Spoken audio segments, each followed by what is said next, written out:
Hello అందరికీ welcome back to my channel Lavanya Kishore. ఈరోజు మన ఛానల్లో స్పెషల్ రెసిపీస్ వచ్చేసి నా స్టైల్లో నేను టమాటా రసం ఎలా చేస్తాను అండ్ బనానా ఫ్రై ఎలా చేస్తాను అనేది చూపించబోతున్నాను.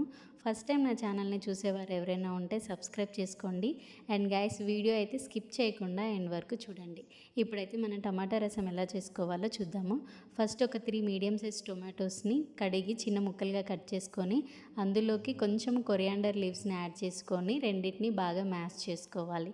మ్యాష్ చేసుకున్నాక అందులో ఉన్న వేస్టేజ్ మొత్తం తీసేసి కొంచెం వాటర్ యాడ్ చేసుకొని స్టవ్ మీద పెట్టేసి హీట్ చేసుకోవాలి. నెక్స్ట్ కొంచెం చింతపండుని కూడా నానబెట్టుకోండి పులుపు కోసము.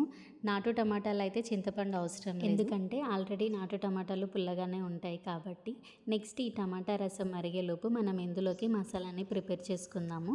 మసాలా అంటే పెద్దగా అయితే ఏముండదు, జస్ట్ చిన్న కడాయి పెట్టుకొని అందులోకి 1 టేబుల్ స్పూన్ ధనియాలు, అలాగే 5-6 ఎండుమిరపకాయలు, కొంచెం కరివేపాకు యాడ్ చేసుకొని లైట్గా ఫ్రై చేసుకోవాలి.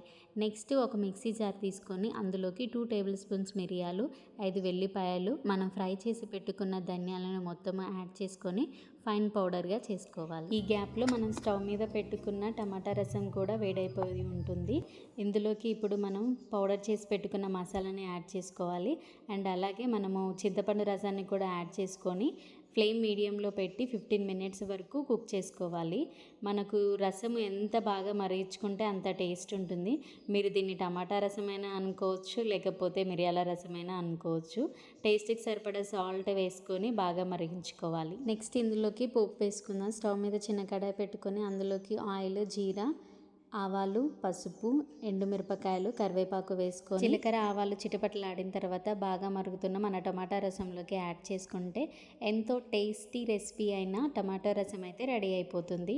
మీరు కూడా ఎప్పుడైనా ట్రై చేయకపోతే ఇలా ట్రై చేయండి, టేస్ట్ అయితే చాలా బాగుంటుంది.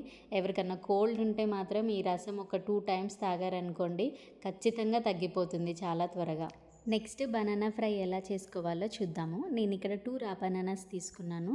బనానాస్ తోలు మొత్తం పీల్ ఆఫ్ చేసుకొని చిన్న చిన్న స్లైసెస్గా కట్ చేసుకొని ఒక గిన్నెలోకి వాటర్ వేసి అందులోనే కొంచెం సాల్ట్ వేసి ఈ కట్ చేసుకున్న బనానాస్ని అందులో వేసి 5 మినిట్స్ వరకు సోక్ చేసుకోవాలి.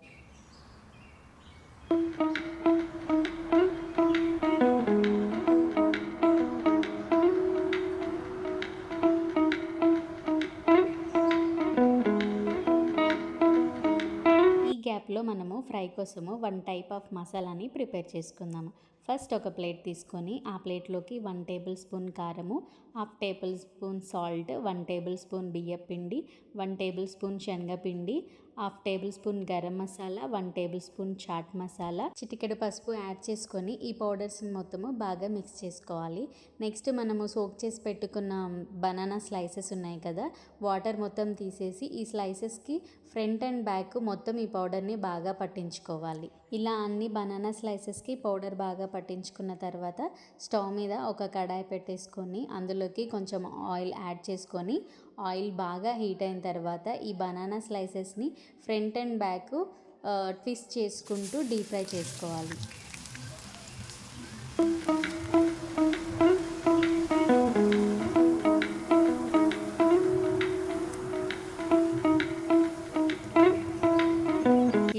బనానా స్లైసెస్ని మీడియం ఫ్లేమ్లో పెట్టుకొని డీప్ ఫ్రై చేసుకుంటే ఎంతో క్రిస్పీ బనానా ఫ్రై అయితే రెడీ అయిపోతుంది అనమాట. గైస్ ఈ వీడియో కనుక మీకు నచ్చినట్లయితే don't forget to like, share and subscribe. మీరు కూడా ఇలానే టమాటా రసం చేస్తారా?